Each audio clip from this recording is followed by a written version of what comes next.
Namaskar Narottamam Devim Saraswatim Vyasam Tato Jayamudiriye Nashtaprayeshu Bhatreshu Nityam Bhagavata Sevaya Bhagavati Uttam Shloke Bhaktir Bhavati Naishtike. So continuing with the discussion on Prabhupada Lilamrita by Srila Das Goswami. So Prabhupada is in Vrindavan, ISKCON Vrindavan, not well, and disciples taking turn in chanting and reading to him. The ISKCON leaders formed small groups and took turns in being with Prabhupada and chanting and reading to him. He would often be sitting up in bed in his main room downstairs. And the high ceilinged room with its black stone floor would be very dimly lit, though decorated with flowers and framed pictures of ISKCON deities. His room was comfortable despite the oppressive heat because of the air cooler and overhead fans. Sometimes Prabhupada would clap his hands softly to the kirtan, and he was always ready to hear and evaluate reports of the disciples' preaching. The main difference about Prabhupada was his physical appearance. As one GBC man put it, he looked like one of the great ascetics depicted in the Srimad Bhagavatam, grown extremely thin like Dhruv Maharaj or Rantidev, who performed great austerities while wrapped in meditation on the absolute truth. Yes, if we see pictures of Prabhupada during his last time, he was very thin, very, very thin. He was hardly eating anything. And still he was translating, he was recording his commentary on Bhagavatam, listening to reports of preaching. He was still doing all that. So this is how one GBC man put it, who performed great austerities while wrapped in meditation on the absolute truth. Srila Prabhupada would alternately sit up in bed or lie down while hearing the Kirtan or Srimad Bhagavatam. Now he was always surrounded by concerned disciples and he seemed happier. Some of the devotees who had been with him in Vrindavan just before all the GBC secretaries had arrived could see he felt more encouraged. Perhaps by the sincere prayers of all the devotees, a dramatic change might come. Bhavanand Goswami and Jayapatak Swami brought reports from Srila Prabhupada's beloved Mayapur project. Bhavanand said the temple was filled with transcendental activity and the Gurukul boys would chant Hare Krishna even while sweeping the roads. Work was just beginning on a new residence for Srila Prabhupada. It would be surrounded by fountains, a terrace, and a big pond. It has not yet begun, Srila Prabhupada, Jayapatak Swami replied that the plans had been drawn and the architect said it would be no problem. They could build right through the rainy season. How long will it take? Tamal Krishna asked on Srila Prabhupada's behalf. 6 months. Srila Prabhupada said Tamal Krishna, I think you're tied to this planet by the love of your devotees. Srila Prabhupada uttered a thoughtful, all right. Although Srila Prabhupada had indicated a will to live by saying all right, to Bhavanand he said, there is no hope of life. Therefore I have called the GBC. If I can die in Vrindavan, Krishna can accomplish anything. But from the physical condition, there is no hope. So Prabhupada knew what's going to happen. But Krishna is Parameshwar, Bhavanand said. Prabhupada laughed. That is another thing. If Krishna liked, then he would live. But Prabhupada wanted his disciples to understand the critical state of his health. The brain is working, he said. The body is not allowing. Don't worry. Everyone will die today or tomorrow. I'm also an old man. There's nothing to be regretted. It's up to Krishna. Dropping his reassuring stance and pleading as a helpless student, Bhavanand asked, what can we do, Srila Prabhupada? You can pray to Krishna, Prabhupada replied. Krishna is all powerful, and one of the most important things is that when I am gone, do not spoil it. Keep it, Mayapur. Means this is what Prabhupada's fear was. That there could be fights between disciples and they could ruin the whole thing, what he had started, the worldwide movement. Because he had seen what happened in Gaudiya Math.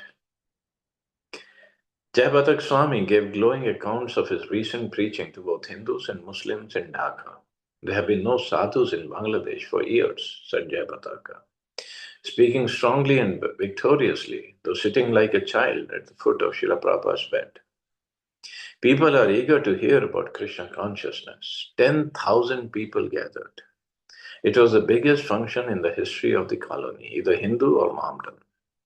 The Mohammedans are also interested. They don't know anything about Lord Chaitanya. Many ask if we have any books on the life of Lord Chaitanya. They like to read. So in Bangladesh, Maharaj was preaching in Dhaka. Now look at the situation in Dhaka. It's gone worst. That book, Teachings of Lord Chaitanya, Srila Prabhupada interjected in a voice hoarse but full of life and interest. Jayapataka said that they had prospects of getting a temple there. Many young men are coming and asking very intelligent questions, he said.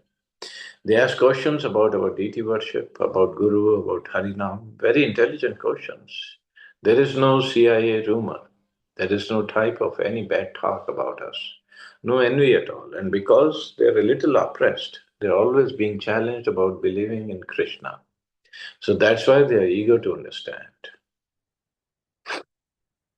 So they are little oppressed. Yes, uh, that's what happens in that regime, Islamic regime. What about the Mohammedans? Asked Prabhupada. At one place, said Jayapataka, when Prabha Vishnu lectured in Dhaka, a Mohammedan heard and came to him and said, what you are preaching is very applicable to the modern day. In my district, there is nearly a majority of Hindus. But when they have their sadhus come and preach there, I find it very old fashioned and very unacceptable. But your preaching we find enthusing. So he arranged a program. Ultimately, every Mohammedan that I have met has become interested, just because it was presented in a way that was acceptable to them. They say, you are Hindu. We say, no, we are Vaishnava. Vaishnava means we believe in only one God. There is no one equal to him. So you believe in the same thing. That's a fact, said Srila Prabhupada. Asamordhava. There cannot be anyone equal to God or greater than him. So, so that is God. Oh, of course, now Hindu religion has become just just a hodgepodge. Everybody believes this is God, that is ultimate God, but they have to understand. Of course, you can worship any demigod according to your material desires, but understand who is God. Krishna himself says, Matta Paratram Nanyat. There is no one superior to me.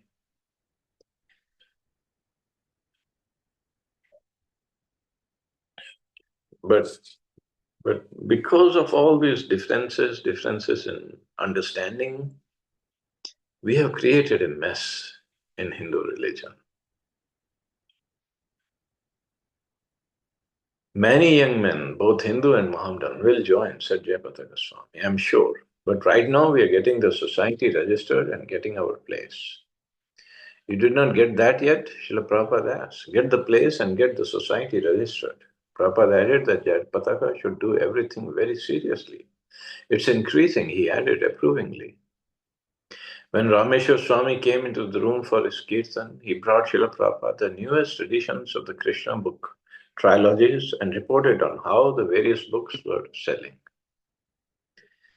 Keep your health very nice, Srila Prabhupada said. Live as many years as possible. Be Krishna conscious. Then next life you go back to permanent life. There is no cheating, no politics, no personal ambition to fulfill. There is not any tinge of any personal salvation. Now, can anyone point out that here is personal sense gratification? Can anyone? Can you say, here is my personal sense gratification? There is no such thing in Krishna consciousness. This is our desire that we live with devotees and execute the mission of our predecessors. This is our ambition. Without ambition, no one can live. Our real self-interest is to execute Krishna's desire. So do it very carefully. And if 1/4 of Americans become Vaishnavas, then the whole world will change. 1/4, 25%. Maybe it will happen in future, but not yet. And as Prabhupada said, this is such a simple program. Um, just be Krishna conscious and just live with devotees and execute the mission of our predecessors. No personal sense gratification. In America now, Rameshwar added enthusiastically, the book selling has surpassed last year. We are trying to double. We have not yet doubled, but it has gone beyond last year. It's going to double, said Srila Prabhupada. By your mercy, Rameshwar added. Yes, said Srila Prabhupada, be doubly blessed. At these words, the devotees laughed happily. Srila Prabhupada then turned to Kirtanand Swami. So new Vrindavan is developing. Be happy. You can't be happy if you're not there, Kirtanand said. I'm always there, said Srila Prabhupada. When I see that everything is going nicely, then I'm happy. Even with this body, body is body, we'll have next body. Wasn't it Puru who gave his father his youth? Asked Kirtanand. Srila Prabhupada nodded. King Yayati traded his old age. And you can do that, said Kirtanand. No, why? Said Srila Prabhupada. You are my body, then you can do it. There is no difference. Just like I'm working, so my Guru Maharaj is there, Bhakti Siddhanta Saraswati. Physically, he may not be, but in every action we do. So this was Kirtanand Maharaj's thoughts, emotions. He wanted to trade his young life with Prabhupada's old age. So Prabhupada could have young body and go on preaching. In the Bhagavatam, said Tamal Krishna, you say that for whoever follows the Guru lives with him eternally. So I'm not going to die, said Prabhupada. Kirtir yavya sajivati. One who does something substantial, he lives forever. He doesn't die. One has to accept another body according to his karma. But for a devotee, there is no such thing. He always accepts a body for serving Krishna. So there is no problem. Yeah, but it's difficult to implement it, difficult to understand and implement this thing. Rameshwar Swami informed Prabhupada that the last volume of the ninth canto was at the printer, and the first volume of 10th canto would follow in 2 weeks. Srila Prabhupada inquired about whether it was more economical to print the Hindi books in India or America, and they discussed. Internationally, all conditioned people are suffering, said Srila Prabhupada. But you devotees are above all dangers. Kirtanand Maharaj knows that very well. He has no danger sticking to that new Vrindavan program. There is always improvement. They eat first-class nutritious food. And what is that place in Pennsylvania? It was like old times with Srila Prabhupada hearing reports and correcting and inspiring his leaders to do more and more, assuring them that Krishna would help them. So that place in Pennsylvania was the Gitanagari farm that Prabhupada was talking about. Rameshwar Swami described for Srila Prabhupada's pleasure the great volume of Krishna conscious literature being distributed. At the end of this year, he said, we'll have sold at least 65 million books on Krishna. 65 million. That's a huge number. And that too in 1977. Every year we are selling at least 15 to 20 million books now. Oh. Yes, said Prabhupada. They ask, why are you stressing so much on Krishna? But that's the only message. It will increase more. People will be inquisitive. Srila Prabhupada continued to talk, but with occasional reflections on his present condition. What's the problem? He asked.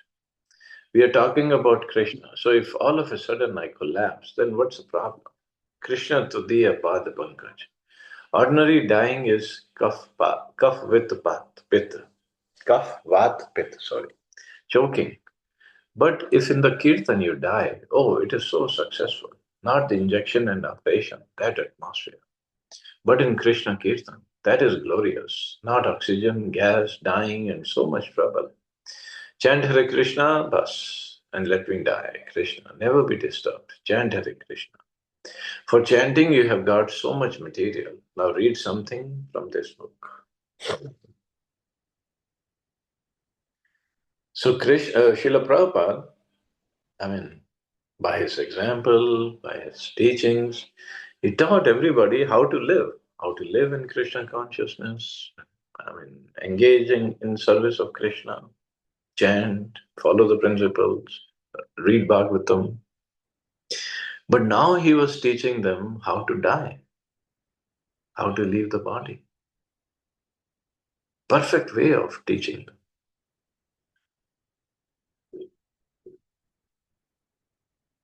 Srila Prabhupada reached over and opened Srimad Bhagavatam and handed it to Rameshwar, who began to read. One after another, the GBC men arrived. Atreya Rishi brought pomegranates and sweet lemons from Iran, as well as good news of the ISKCON restaurant there. Srila Prabhupada listened with intense interest to Atreya Rishi's report and then spoke for a while about the Middle East and how to best present Krishna consciousness there. Kirtanand Swami had brought milk products from New Vrindavan, and a sannyasi came from Thailand with fruits and flowers. Normally, airlines don't allow all these fruits and flowers and pomegranates in the flight, but maybe at that time they were lying, or maybe devotees just hid them and brought. When Adikeshava Swami came in, Prabhupada beamed. He heard with great pleasure Adikeshav's report of the impact of the New York court decision on Indians around the world. When Swarup Damodar arrived, he showed Prabhupada the manuscripts for 3 pamphlets proving scientifically and mathematically that Krishna consciousness is the absolute truth. After each report and greeting, Srila Prabhupada would ask that the kirtan be continued, and he would become silent as the devotees sang softly, hour after hour, Hare Krishna, Krishna Krishna, Hare Hare, Hare Ram, Ram Ram, Hare Hare. A very small pair of kartals, the only instrument, produced a soft, pleasant ringing. The voices of the chanters were subdued, but their minds were firmly fixed in devotion to Srila Prabhupada and the holy name, concerned that Prabhupada could hear the Mahamantra without interruption.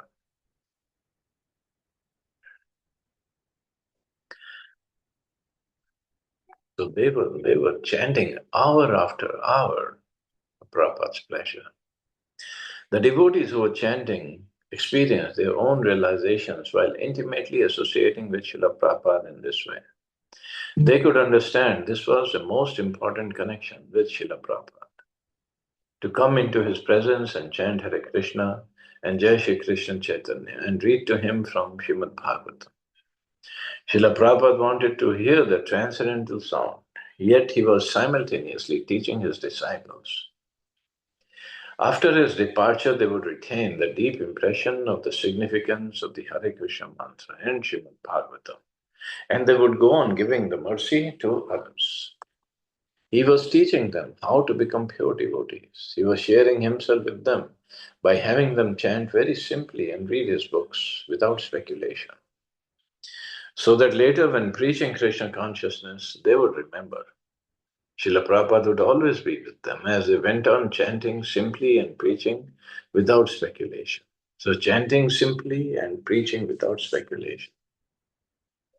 So, we don't make up anything from any teachings from Bhagavatam. We just read as it is. We can, of course, we all have our own realizations, but realizations have to be in line with the philosophy that Prabhupada has given. Whether he would depart now or later, he was preparing them. Sometimes during the chanting, Srila Prabhupada would communicate unspoken feelings with his disciples. He might simply glance at one of the devotees, but that devotee would feel a surge of loving emotion and realization. Suddenly, he would understand better how pure and compassionate Srila Prabhupada was. And the devotee might recall how Srila Prabhupada had come and saved him, bringing him to Krishna consciousness. Thus, the GBC men, while chanting and becoming purified, were rededicating themselves, hoping that Krishna would accept them as surrendered souls. They asked that Krishna bless them and make them fit for whatever happened. So, this was the mood of the devotees. Do not leave me, Prabhupada said at one point. Are you feeling better? Tamal Krishna asked. Yes, I'm feeling a little better. Go on administering this medicine. At Srila Prabhupada's request, the devotee is staying with him between 1:30 a.m. and 3:30 a.m. Read to him, read to him from Krishna, the Supreme Personality of Godhead. He would usually be on the roof then, sitting up in bed. A few bare bulbs would light the darkness, and all would be quiet and still, except for the sound of the devotee reading. After one such reading, Srila Prabhupada asked Rupanuga about the preaching in Washington, D.C. Rupanuga replied briefly, and then he and Ramesha began talking about deprogramming. Then Rupanuga said he had written a prayer to the higher authorities and asked if he could read it to Srila Prabhupada. A prayer to the higher authorities. O superior Vaishnavas, o compassionate acharyas of the holy name, so supreme authorities, masters of our fate, have mercy upon us. We're not able to make any prayers, but this is an emergency. Shastra teaches that because of disciples' bad behavior, or to allow some personal service, or to exhibit ecstatic symptoms, the spiritual master may display bad health, although he so kindly says it is simply due to old age and personal neglect of his health, meaning that he has worked too hard to save us, that he has worked too hard to save us. But we may not speculate upon the mind of the Acharyas. Please hear our petition. We pray for the kindness of our grandfather, Bhaktisiddhanta Saraswati Thakur, who is by nature merciful upon his spiritual grandchildren. We pray for the continued compassion of the six Goswamis, who are already famous in all the three worlds, for saving conditioned souls. We pray for the benediction of Lord Chaitanya Mahaprabhu, the most magnanimous Supreme Personality of Godhead.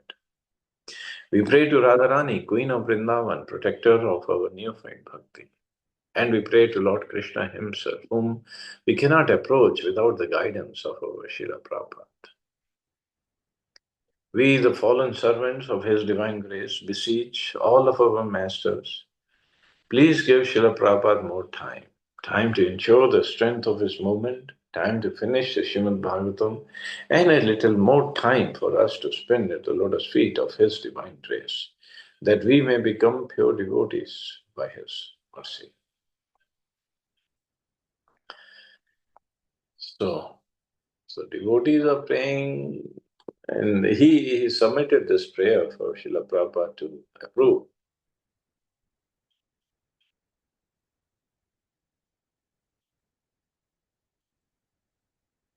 So this was the sentiment at that time, and heavy. It was heavy with Prabhupada leaving and all the devotees in Vrindavan, not all, so many devotees in Vrindavan, all the leaders were there. We can only understand, I mean, if we look at the videos of when Prabhupada passed away, very, very touching. But as Prabhupada said, everybody has belief about it. Okay, I guess we can stop here. See anybody has any questions or comments?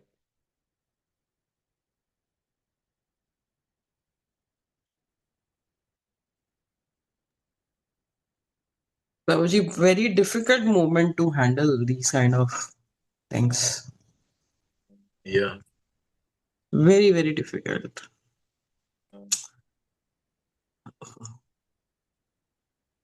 Yep. Mm. Chalo, you all have safe and wonderful. Okay, thank you, Prabhuji. Hare Krishna. Jai Shri Prabhupada.